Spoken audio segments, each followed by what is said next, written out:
Welcome to the video, guys. I'm Rooster, and this is your Gaming News Roundup.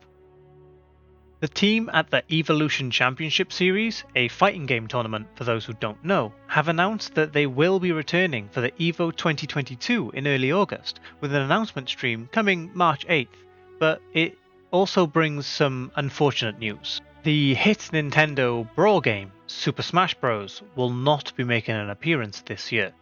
The post outlines how Super Smash Bros. Has been a featured game at the EVO Tournament series since way back in 2007, and that they are deeply saddened that Nintendo has chosen not to renew the partnership, and hope that they can manage to bring Nintendo back on board for future events.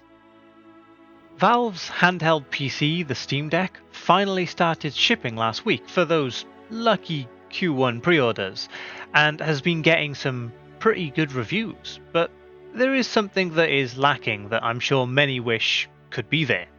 GamePass. Microsoft's GamePass subscription service does not currently offer any Linux application, so if you were hoping to play your GamePass library on the Steam Deck, then you will be disappointed, unless of course you put Windows on it instead, but if you're just a standard user and not trying to test things, then that isn't really advisable. Well, there is some small hope yet, as Gabe Newell states in an interview with PC Gamer that they don't intend to build a subscription service themselves, and that they would be more than happy to work with Microsoft to get Game Pass on Steam. This isn't too much of a pipe dream either, as Game Pass already has a collaboration with EA which provides users with access to the EA Plus games on the EA browser, so something similar could be done with Steam, which would in turn allow for Game Pass games on the Steam Deck, so we can only hope that this collaboration happens in the future. Continuing with the Steam Deck news, there has been a pretty annoying issue discovered with the Steam Deck already. Anyone who has owned a Nintendo Switch for an extended period of time probably already knows what joystick drift is, but for those who don't, I'll quickly explain.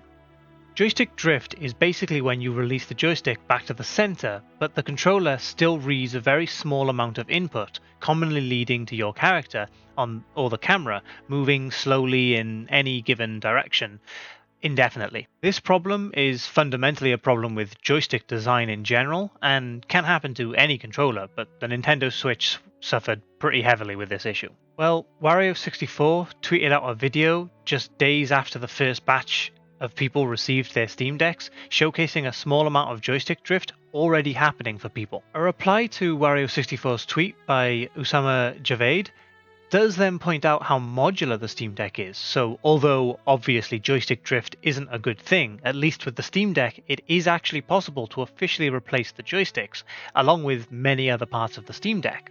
Fear not though, as Valve however had a pretty prompt response, with Lawrence Yang tweeting that the team had looked into the issue and found that it was an issue with the dead zones caused by a recent firmware update, and that a fix had already been pushed, so the joystick issue was literally a matter of hours. Stalker 2 devs GSC Game World responds to the communities whose most common question has gone from gameplay when to are you guys okay? In a video simply titled Lights, Camera, War. I'll leave the video linked down below for those who want to see the 1 minute 30 video, but as a heads up, some viewers may find some of the scenes in the video a little bit distressing. To cover briefly what is said in the video, GSC simply states how the development of Stalker 2 is on the sidelines as they focus on helping their employees and their families to survive, but development will continue once Ukraine achieves victory. Strong words from GSC, and I hope for their safety along with everyone in Ukraine surviving and fighting for their country right now. Well, last today is back to some Steam Deck news. We've had quite a lot this week. So many people interested in the Steam Deck have equally been interested in its ability to emulate old titles, and in that regard I have good news. The Steam Deck can indeed emulate, and rather well. But at the same time, I have some bad news for those looking to emulate Nintendo titles with emulators such as Dolphin or Yuzu. Nintendo are not laying down with this, and have actively been taking down any YouTube videos that show how to set up Nintendo emulation on the Steam Deck, including videos from the likes of The Forks, who has also done videos on Xbox and PlayStation emulation on the Steam Deck. So emulation is possible, but you might find it a bit tricky to find out how you can set it up. Well, that's it for this week. Thanks for watching as always. Don't forget to like the video if you enjoyed it, and subscribe if you want to be kept up to date with the gaming news, and I'll catch you in the next one.